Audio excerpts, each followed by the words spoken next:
BSc या BSc BEd third year के students के लिए थर्ड ईयर फिजिक्स के अंदर अपना पेपर फर्स्ट चल रहा है क्वांटम यांत्रिकी में स्पेक्ट्रोस्कोपी। इसकी यूनिट नंबर 4 चल रही है। इस यूनिट का ये लेक्चर नंबर 11 है। इस लेक्चर के अंदर अपन टॉपिक नंबर 5 पढ़ रहे हैं, चुंबकीय क्षेत्र में परमाणु और जीवाणु विपाटन या जीवान प्रभाव। ठीक है, इस टॉपिक को पढ़ने से पहले एक बार अपन थर्ड टॉपिक को आप याद और करिए, प्रचक्रण कक्षा युग्मन।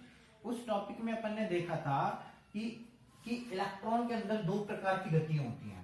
इलेक्ट्रॉन के अंदर दो प्रकार की गति होती है। एक तो होती है इलेक्ट्रॉन की कक्षीय गति जो कि नाभिक के सापेक्ष होती है, और एक होती है इलेक्ट्रॉन की प्रचक्रण गति जो कि इलेक्ट्रॉन की खुद की अक्ष के सापेक्ष होती है। ठीक है, तो एक तो इलेक्ट्रॉन की कक्षीय गति होती थी और एक इलेक्ट्रॉन की प्रचक्रण गति। ठीक है, तो इन दोनों गतियों के जो युग्मन हो रहा है, इन दोनों गतियों का युग्मन से प्रचक्रण कक्षीय युग्मन कहते हैं। ठीक है, उसमें क्या हो रहा था कि इलेक्ट्रॉन की कक्षीय गति के कारण चुंबकीय क्षेत्र उत्पन्न होता है बी, और प्रचक्रण गति के कारण जो चुंबकीय आघूर्ण है म्यू एस।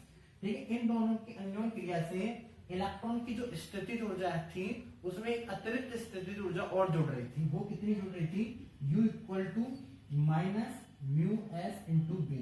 ये अतिरिक्त स्थितिज ऊर्जा जुड़ रही थी। ठीक है, और इस अतिरिक्त स्थितिज ऊर्जा के जो मान है वो दो मान आ रहे थे। कितने मान आ रहे थे? दो मान। एक एल के लिए इसके दो मान आ रहे थे, यानी कि ये इसके दो मान आने के कारण अपन ये कह सकते थे कि एक प्रचक्रण कक्षा युग्मन के कारण एक ऊर्जा स्तर दो ऊर्जा स्तरों में बट जाता है। ठीक है, ऐसा ही टॉपिक ये है।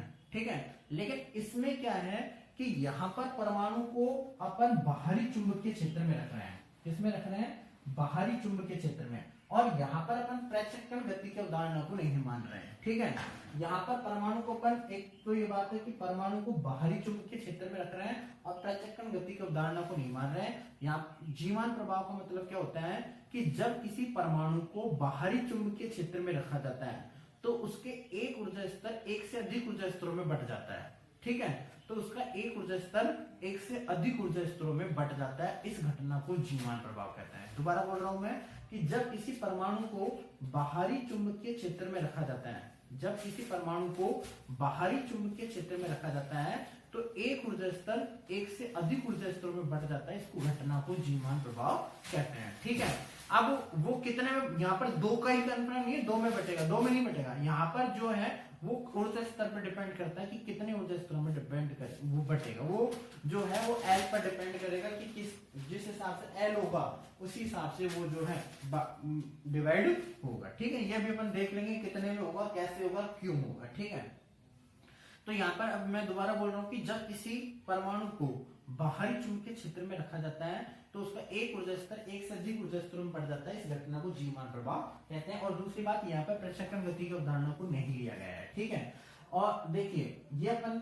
2-3 बार पढ़ चुके हैं कि हम जानते हैं कि किसी परमाणु में इलेक्ट्रॉन की कक्षीय गति के कारण उत्पन्न कक्षीय चुंबकीय आघूर्ण म्यू एल वेक्टर का मान निम्न होता है। Mu L equal to minus E L upon 2m। ये अपन निकाल चुके हैं, स्ट्रिंग प्रयोग में भी निकाल चुके हैं, पिछले टॉपिक में भी अपन ने देखा था। स्ट्रिंग प्रयोग में इसको m से डिनोट करते थे और यहाँ पर जो है इसको म्यू से, मैंने वहां पर आपको बताया भी था कि आगे जो है इसको अपन म्यू एल से डिनोट करेंगे, सॉलिड के अंदर भी इसको म्यू एल से डिनोट करेंगे। ठीक है, तो ये mu L vector equal to minus E L upon 2m। यहाँ पर जो ये वेरिएबल्स हैं वो मैंने सारे जो है यहाँ पे बता दिए हैं। यहाँ नेगेटिव साइन तो ये प्रदर्शित करता है कि एल की दिशा म्यू एल के विपरीत होती है। ठीक है, और दूसरी फिर आता है ई, इलेक्ट्रॉन के आवेश का परिमाण है जो कितना होता है 1.6 × 10⁻⁹ कूलम होता है। और एल के यहाँ पे इलेक्ट्रॉन का कक्षीय कोणीय संवेग, कक्षीय कोणीय संवेग है। ठीक है, एक और कोणीय संवेग होता है प्रचक्रण गति के लिए, प्रचक्रण कोणीय संवेग जिसको कहते हैं, उसको एस वेक्टर से डिनोट करते हैं। ठीक है, ये कक्षीय गति इसके लिए है तो यहाँ पे कक्षीय कोणीय संवेग है। और ये होता है r क्रॉस p या p इक्वल टू क्या होता है me इंटू v। me यहाँ पे क्या है, इलेक्ट्रॉन का द्रव्यमान है, या me r क्रॉस v हो गया। ठीक है, तो यहाँ पे मैंने बता दिया me इलेक्ट्रॉन का द्रव्यमान है जो कि कितना होता है 9.1 × 10⁻31 किलोग्राम, और r इलेक्ट्रॉन की कक्षा की त्रिज्या है और v इलेक्ट्रॉन का रेखीय वेग है। ये चीज अपन पहले पढ़ चुके हैं।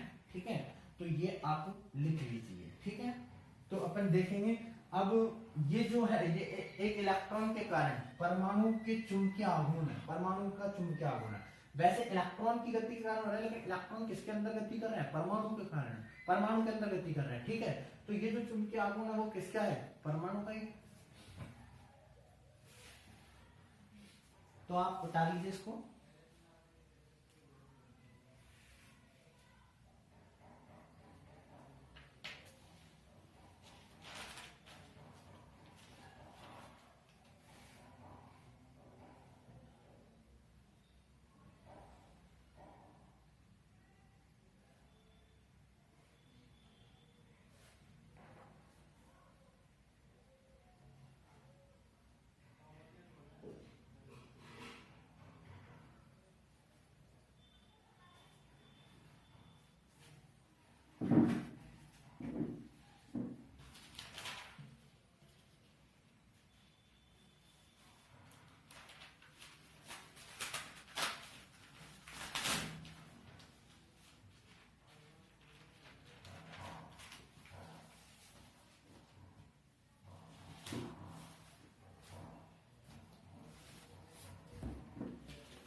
लिख लिया होगा आपने। ऐसा मानते हुए जो है आगे जा रहा हूं मैं, आगे बढ़ा रहे हैं।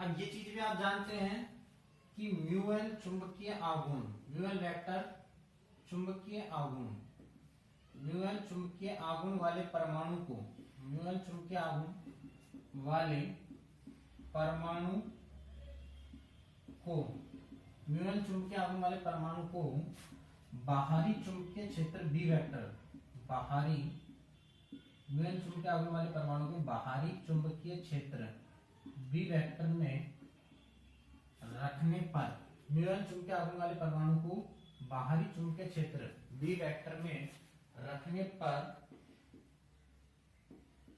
चुंबकीय स्थितिज ऊर्जा, चुंबकीय स्थितिज ऊर्जा जो कि अतिरिक्त स्थितिज ऊर्जा के रूप में होगी या अतिरिक्त स्थितिज ऊर्जा, अतिरिक्त स्थितिज ऊर्जा निम्न होगी या निम्न होती है। क्या होती है ये आप जानते हैं, अपन ने कई बार फॉर्मूला काम में ले लिया। चुंबकीय स्थितिज ऊर्जा याद क्या होता है, U इक्वल टू चुंबकीय आघूर्ण इंटू बी। ठीक है, तो चुंबकीय आघूर्ण कौन सा अपने यहाँ पे म्यूएल वाला है, म्यूएल है। ठीक है, म्यूएल इंटू बी। समीकरण नंबर 1 पहले आ गए, तो ये समीकरण नंबर क्या हो जाएगा, 2 हो जाएगा। अब आपको क्या करना है, समीकरण नंबर 1 से, समीकरण नंबर 1 से आपको समीकरण नंबर 2 में मान रखना है। तो समीकरण 1 से अपन समीकरण नंबर 2 में मान रखेंगे तो आपके पास क्या आ जाएगा, इसकी जगह माइनस की जगह माइनस हो गया। म्यू एल का मान क्या है, minus E L upon 2me dot B vector. ठीक है, तो माइनस माइनस क्या हो जाएगा, प्लस, और ये बन जाएगा minus minus plus E L upon 2me dot B vector. अब एल और बी को एक साथ ले लेते हैं, तो u equal to plus E upon 2me। ठीक है, और L vector dot B vector, इसको अपन कह देंगे समीकरण नंबर 3। ठीक है, अब देखिए आगे और कर लेते हैं अपन। देखिए, चूंकि एल वेक्टर इक्वल टू क्या होगा, आई cap L X, J cap L Y, के कैप एल जेड। ठीक है, और यदि चुंबकीय क्षेत्र, यदि चुंबकीय क्षेत्र केवल जेड अक्ष के अनुदिश ले लिया जाए, जेड अक्ष के अनुदिश हो, केवल जेड अक्ष के अनुदिश हो, अर्थात B vector equal to K cap B. ठीक है, तब L dot B equal to क्या आएगा, L dot B equal to, L की वैल्यू क्या है, I cap L X, J cap L Y और K cap L Z dot L dot B निकालेंगे ना, इसकी वैल्यू निकालना चाह रहे हैं अपन। ठीक है, तो बी की जगह क्या आ जाएगा, के कैप बी। अब देखो, इससे ये गुणा होगा, फिर इससे ये गुणा होगा, फिर इससे ये गुणा होगा, यानी कि आई कैप इंटू के कैप, आई कैप डॉट के cap, but I cap dot के कैप इक्वल टू क्या होता है, और जे कैप डॉट के कैप क्या होता है। ठीक है, और के कैप डॉट के कैप क्या होता है। ठीक है, तो आई को अपन के से गुणा करेंगे, तो ये क्या आएगा, mode of I cap mode of K cap, A B cos theta होता है ना, ए डॉट बी को खोलते हैं अपन, तो ए बी cos थीटा होता है। तो इन दोनों के बीच में एंगल क्या हो जाएगा, ये दोनों का परिमाण हो गया, और cos थीटा, इन दोनों के बीच में एंगल क्या है, 90 डिग्री का, तो cos 90, और cos 90 ये लिख देती है 0। ठीक है, ऐसे ही यहाँ पर mode of J cap mode of K cap और cos 90 इक्वल टू 0, क्योंकि जे और के बीच में एंगल कितना होगा, 90 का ही होता है। और जो है आपके के कैप ये क्या हो जाएगा, मोड ऑफ के कैप और मोड ऑफ के कैप, और इन दोनों के बीच में दोनों के बीच में एंगल कितना आएगा, 0 डिग्री। cos 0 की वैल्यू कितनी होती है, 1, तो 1 इंटू 1 इंटू 1 इन दोनों का मोड लेंगे तो जो है एकांक सदिश है इनका मोड 1 ही होता है, तो 1 इंटू 1 इंटू 1 तीनों गुणा होके क्या आएंगे 1 ही आएगा। ठीक है, तो केवल इससे गुणा होगा। ठीक है, तो इसलिए एल डॉट बी की वैल्यू क्या आ जाएगी आपके पास, L dot B is equal to होगा आपके पास क्या, L Z into B, L Z into B. यहाँ पे वेक्टर नहीं है क्योंकि ये जेड कंपोनेंट है, यहाँ तो जेड लगा नहीं रखा है ये वैसे क्या जेड कंपोनेंट। ठीक है, तो ये आपके पास हो जाएगा समीकरण नंबर 4। अब अपन क्या करेंगे, समीकरण नंबर 3 में ये जो एल डॉट बी का मान जो है वो समीकरण 4 से रखेंगे, लेकिन अब तो पहले आप उतार लीजिए, यहाँ तक उतार लीजिए।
यहाँ तक आपने कर लिया होगा। अब इससे आगे चलते हैं।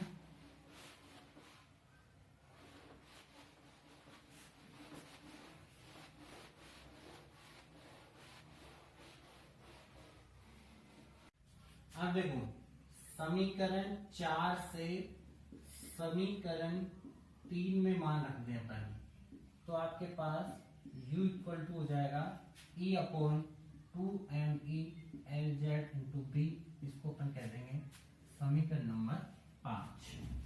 ठीक है, समीकरण नंबर 5 हो जाएगा। ठीक है, अब यहाँ पर LZ क्या है, यहाँ LZ क्या है, कक्षीय कोणीय संवेग, कक्षीय कोणीय संवेग L वेक्टर का z घटक है। कक्षीय कोणीय संवेग L वेक्टर का क्या है, z घटक। ठीक है, और आकाशीय क्वांटीकरण, आकाशीय या समष्टि क्वांटीकरण या समष्टि क्वांटीकरण के अनुसार LZ के कुछ विशिष्ट मान ही संभव हैं, के अनुसार LZ के कुछ विशिष्ट मान ही संभव हैं, और वो क्या है, LZ equal to MLH cross लिख सकते हैं अपन। ठीक है, के अनुसार LZ के कुछ विशिष्ट मान ही संभव है, तो LZ इक्वल टू क्या लिख सकते हैं, MLH क्रॉस। समीकरण नंबर आपके पास क्या आ जाएगा, 6 हो जाएगा। ठीक है, यहाँ पर H क्रॉस का मात्रक और L का मात्रक जो है वो समान होता है, क्योंकि H क्रॉस का जो मात्रक होता है, H क्रॉस का मात्रक होता है जूल इंटू सेकेंड। ठीक है, H क्रॉस का मात्रक होता है जूल इंटू सेकेंड। ठीक है, और एक और आप एक मात्रक और देखिए, एक आप L का मात्रक देखेंगे तो अपन अदिश रूप में L को क्या कहते हैं, MVR, कक्षीय कोणीय संवेग L इक्वल टू करते हैं MVR होता है अदिश रूप में। ठीक है, तो M का मात्रक क्या होता है, M का मात्रक होता है किलोग्राम, V का मात्रक क्या होता है, मीटर प्रति सेकंड, और R का मात्रक क्या होता है, मीटर। ठीक है, तो ये आपके पास आ गया किलोग्राम इंटू मीटर, ये आ गया। ठीक है, अपन इसको जो है किलोग्राम, ठीक है, और ये आपके पास बन जाएगा किलोग्राम 1 मीटर इंटू मीटर, और अपन ने क्या कर दिया, ऊपर नीचे एक सेकंड से गुणा कर दिया। किससे गुणा कर दिया, सेकंड से गुणा कर दिया। ठीक है, तो आप देखिए यहाँ पे ऊपर नीचे अपन ने सेकंड से और गुणा कर दिया। ठीक है, तो ये हो गया मीटर प्रति सेकंड स्क्वायर। ठीक है, अब आप देखो ये किसका मात्रक बन रहा है, द्रव्यमान का। किसका मात्रक बन रहा है, द्रव्यमान का। ये मीटर प्रति सेकंड स्क्वायर क्या होता है, त्वरण। ठीक है, ये द्रव्यमान का मात्रक है, ये त्वरण है। ठीक है, ये इसका मात्रक होता है विस्थापन। ठीक है, तो एक बार आप देखिए द्रव्यमान इंटू त्वरण क्या होता है, बल, और ये विस्थापन। तो बल गुणा विस्थापन क्या बनता है, कार्य, और कार्य का मात्रक क्या होता है, जूल। कार्य का मात्रक क्या होता है, जूल। तो यहाँ से यहाँ तक का जो है उस तरीके से क्या बन रहा है, जूल इंटू सेकेंड। ठीक है, तो H क्रॉस का मात्रक भी जूल इंटू सेकेंड होता है, L का मात्रक भी जूल इंटू सेकेंड होता है। ठीक है,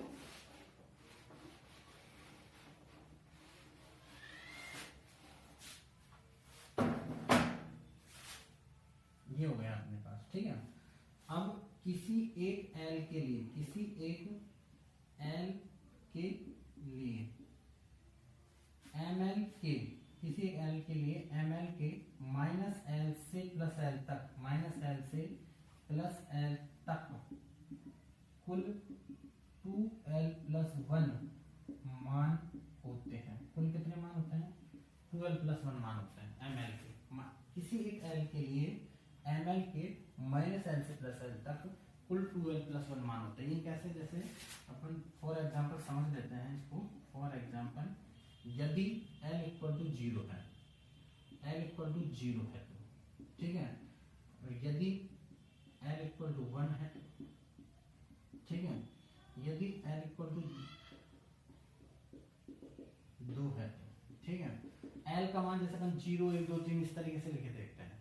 तो L इक्वल टू 0 होगा, ठीक है, तो ML के जो मान होंगे वो कितने मान होंगे, ML के 2L प्लस 1 मान होंगे। ठीक है, तो ML के कितने मान होंगे, ML के, तो ML इक्वल टू आपके पास क्या आएगा, यहाँ पे ML इक्वल टू क्या आएगा, यहाँ पे एम एल इक्वल टू क्या होता है माइनस एल से प्लस एल, तो जीरो से जीरो तक ही पहुंचना है एक के अंतराल में, तो कितना मान आएगा, केवल जीरो ही आएगा, कितना आएगा जीरो, और यहाँ पे एक रखेंगे तो माइनस एक से प्लस एक, माइनस एक से प्लस एक क्या होगा, माइनस एक से प्लस एक, जिसको अपन कह सकते हैं माइनस एक, जीरो और प्लस एक, तीन मान हो गए अपने पास, कितने मान हो गए तीन, यहाँ पे कितने मान आ गए, जीरो एक ही मान आ गए, ठीक है, और यहाँ पे हो जाएगा माइनस दो से प्लस दो, तो माइनस दो से प्लस दो तो माइनस दो माइनस एक, एक का अंतराल लेते हुए, और प्लस एक और प्लस दो, ये कितने मान होंगे पांच, ये पांच मान होंगे, ठीक है, तो ये 2l plus one equal to, यहाँ पर 2l प्लस वन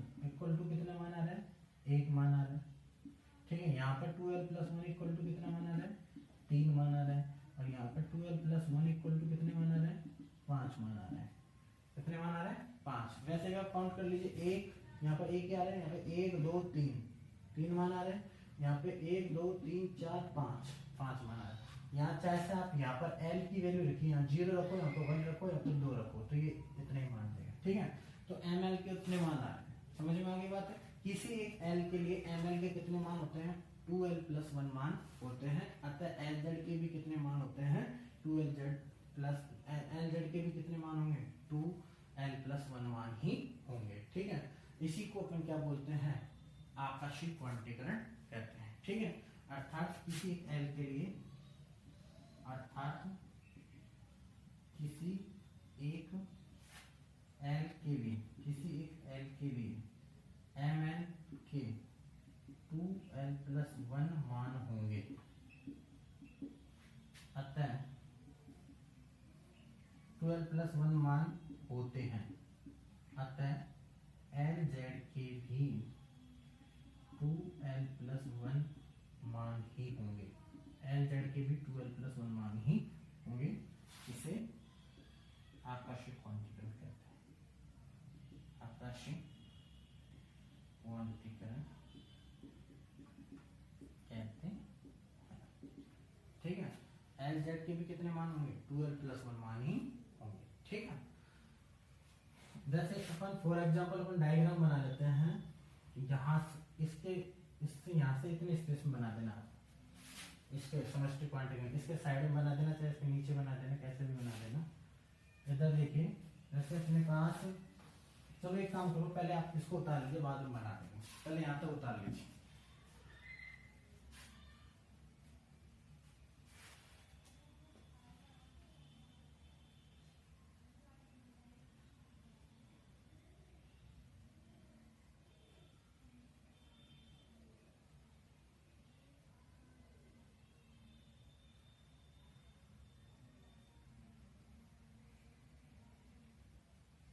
लिख लीजिए एक बार यहाँ तक,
ठीक है।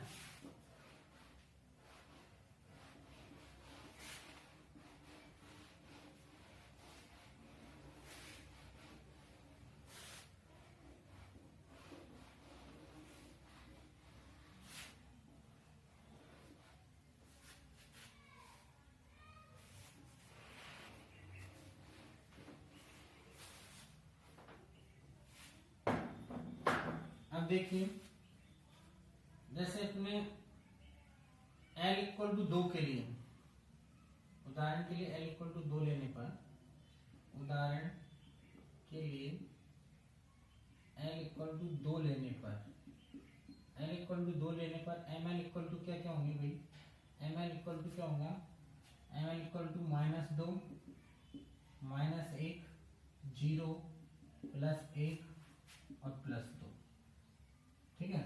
ML इक्वल टू ये मान होंगे, 5 मान होंगे, ठीक है। अतः LZ इक्वल टू क्या आएगा, LZ इक्वल टू क्या होता है ML H क्रॉस, ठीक है। तो -2 H cross -1 H cross 0 +1 H cross +2 H cross, LZ के ये मान आएंगे। तो इसी को अपन क्या कहते हैं, आकर्षक क्वांटिकन कहता है कि L इक्वल टू 2 के लिए LZ के यही 5 मान होते हैं, ठीक है। जैसे हम इसको डायग्राम से भी समझ सकते हैं। जैसे एक अपने LZ इक्वल टू यहाँ पे LZ में ले लिया अपने, ठीक है। तो यहाँ पर जैसे अपने LZ इक्वल टू 0 है, यहाँ पे LZ इक्वल टू क्या है, LZ इज इक्वल टू 0। यहाँ पर आपने ले लिया LZ इक्वल टू प्लस वाला ले लो, 1 H क्रॉस ले लो, ठीक है। यहाँ पर जैसे आपने LZ equal to 2 H cross ले लिया, यहाँ पर माइनस वाला ले लीजिए, LZ इक्वल टू आप जैसे -1 H क्रॉस ले लिया, ठीक है। यहाँ पर आपने LZ इक्वल टू -2 H, ठीक है।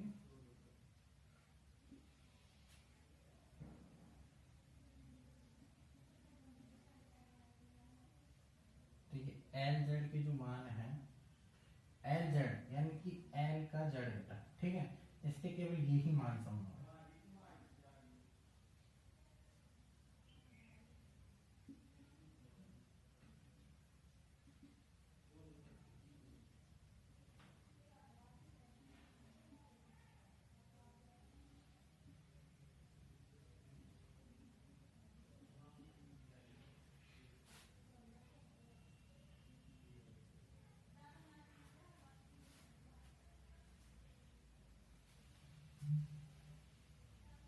एवं mod of L equal to क्या होता है, mod of L equal to होता है √LL+1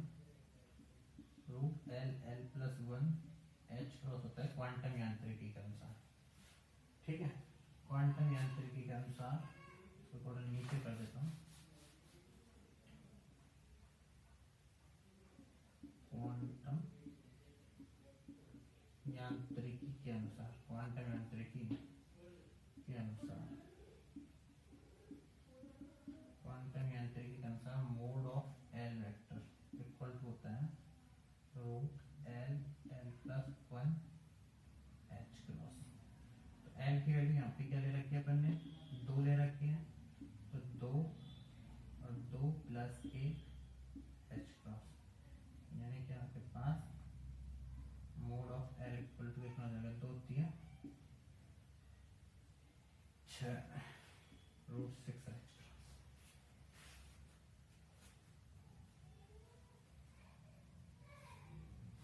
L इक्वल टू 2 के लिए L जो आएगा, L का परिमाण तो √6 H क्रॉस है, लेकिन LZ की जो मान है वो ये है।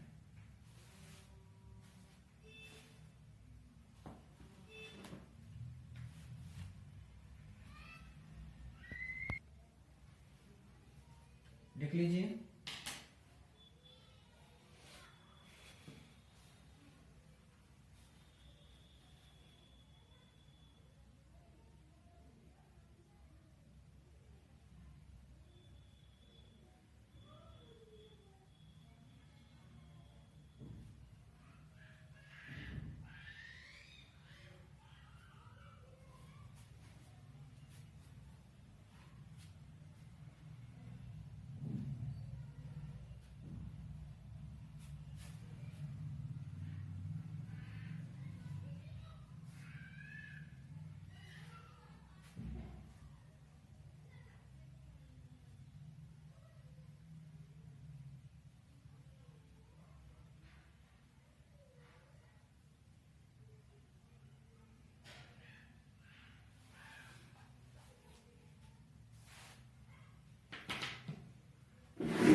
5 में समीकरण 6 से मान रखने पर, समीकरण 5 में समीकरण 6 से मान रखने पर, तो समीकरण नंबर 5 क्या है आपका, u equal to E upon 2me/LZB, ये समीकरण नंबर 5 है।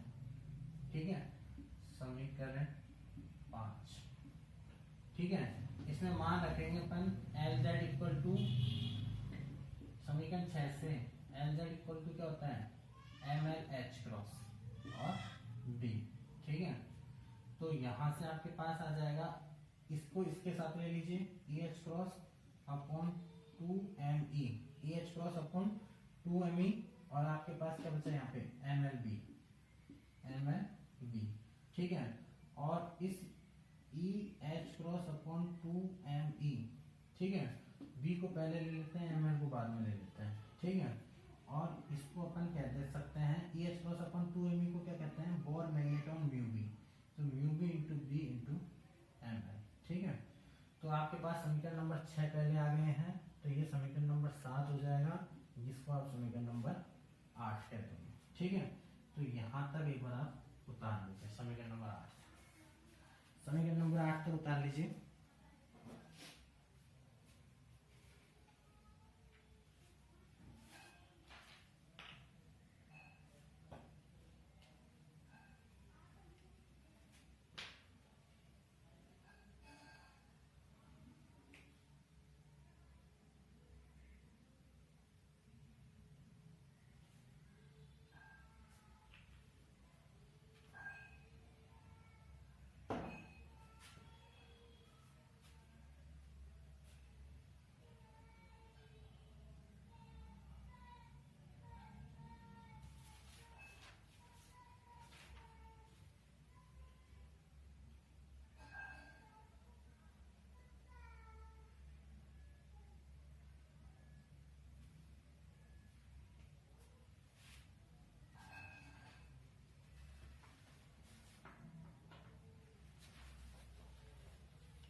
यहाँ म्यू बी जो है, म्यू बी इक्वल टू क्या है, EH cross upon 2ME, EH cross upon 2ME।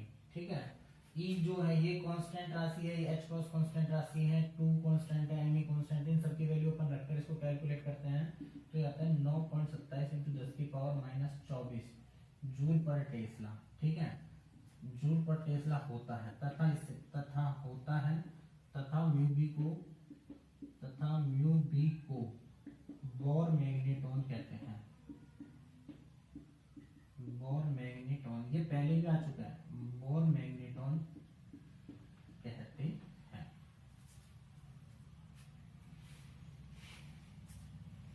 एक बार आप यहां तक उतारिए, फिर जो है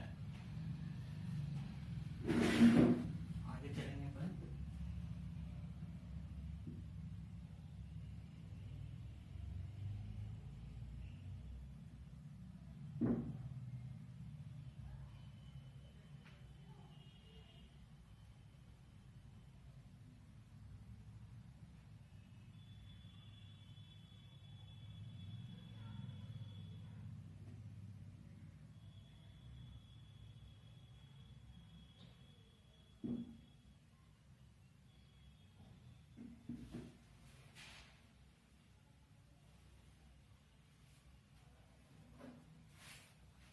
देखो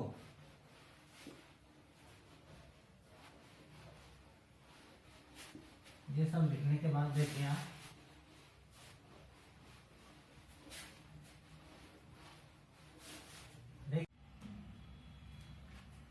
अब देखिए किसी एक L के लिए, किसी एक L के लिए, किसी L के लिए ML के माइनस एल से प्लस एल तक, माइनस एल से प्लस एल तक कुल 2l+1 मान होते हैं।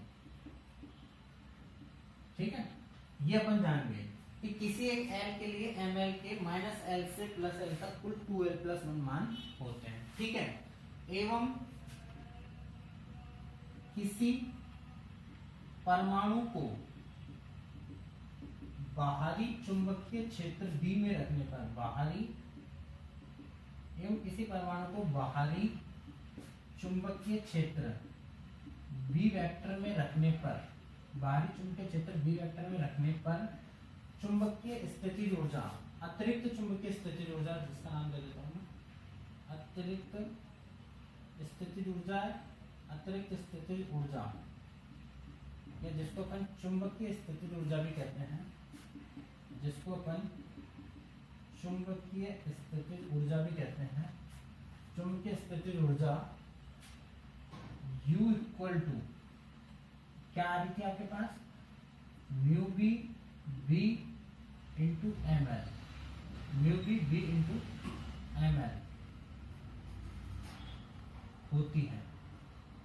ठीक है, U equal to mu B B into M L होती है। एवं किसी परमाणु को बाहरी चुंबकीय क्षेत्र B में रखने पर अतिरिक्त स्थितिज ऊर्जा या चुंबकीय स्थितिज ऊर्जा U equal to mu B B into M L होती है। और किसी एक L के लिए ml के कितने मान होते हैं, 2l+1 मान होते हैं।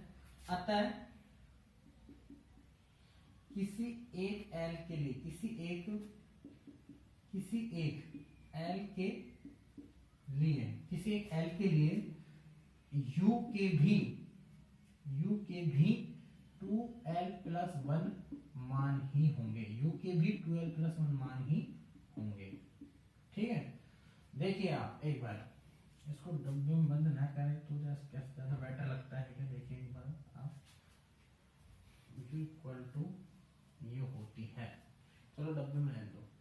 ठीक है, अतः किसी L के लिए U के भी 2l+ मान ही होंगे, क्योंकि U किस पर डिपेंड कर रहा है, ml पर, और L किसी एक L के लिए ml के कितने मान होते हैं, 2l+1 मान, तो U के भी कितने मान होंगे, 2l+1 मान ही होंगे। ठीक है, तो U के जो ये जो ऊर्जा है वो किसकी है, इलेक्ट्रॉन की है, किसकी है, इलेक्ट्रॉन की। ठीक है, तो अब U के 2l+1 मान हो गए, किसी एक L के लिए U के 2l+1 मान हो गए। ठीक है, तो एक जो ऊर्जा स्तर है वो कितने ऊर्जा स्तरों में बट गया, 2l+1 ऊर्जा स्तरों में बट गया। ठीक है, तो अर्थात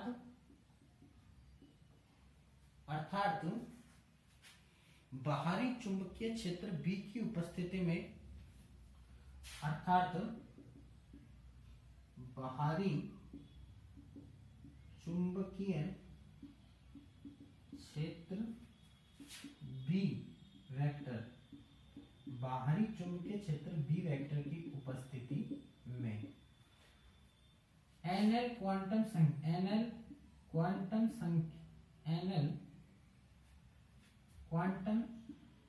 संख्या वाला ऊर्जा स्तर, NL क्वांटम संख्या वाला ऊर्जा स्तर, NL क्वांटम संख्या वाला ऊर्जा स्तर 2l+1 उप ऊर्जा स्तरों में, ऊर्जा स्तर 2l+1 उप ऊर्जा स्तरों, 2l+1 उप ऊर्जा स्तरों में विभाजित हो जाता है, 2l+1 उप ऊर्जा स्तरों में विभाजित हो जाता है। इस घटना को ही जीमान प्रभाव कहते हैं, इस घटना को जीमान प्रभाव कहते हैं, इस घटना को जीमान प्रभाव, इस घटना को जीमान प्रभाव कहते हैं। कि किसी एक L के लिए U के भी 2l+1 मान ही होंगे, अर्थात बाहरी चुंबकीय क्षेत्र B की उपस्थिति में NL क्वांटम संख्या वाला ऊर्जा स्तर 2l+1 उप ऊर्जा स्तरों में विभाजित हो जाता है। इस घटना को जीमान प्रभाव कहते हैं। अथवा आप इसको इस तरीके से भी परिभाषित कर सकते हैं, सीधी ही। ठीक है, सीधा आप ये कह सकते हैं कि बाहरी चुंबकीय क्षेत्र की उपस्थिति में ऊर्जा स्तरों का उप ऊर्जा स्तरों में विभाजन की घटना को जीमान प्रभाव कहते हैं। अर्थात अथवा बाहरी चुंबकीय क्षेत्र की उपस्थिति में, बाहरी चुंबकीय क्षेत्र की उपस्थिति में, बाहरी चुंबकीय क्षेत्र की उपस्थिति में ऊर्जा स्तरों का बाहरी चुंबकीय क्षेत्र की उपस्थिति में ऊर्जा स्तरों का उप ऊर्जा स्तरों में विभाजन, उप ऊर्जा स्तरों में विभाजन या विपाटन होने की घटना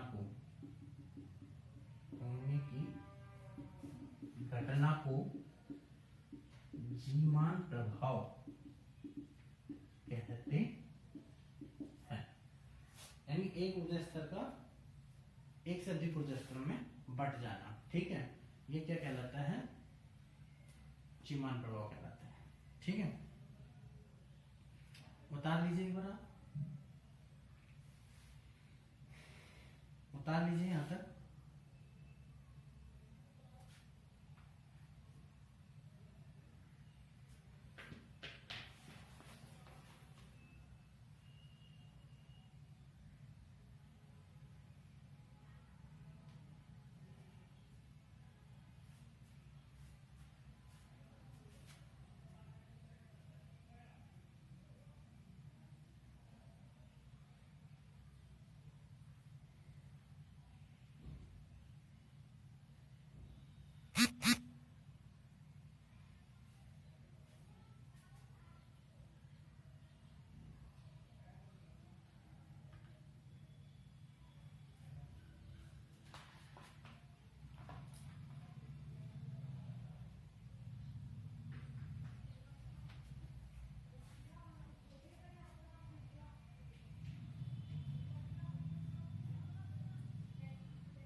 ठीक है, लिख लिया है।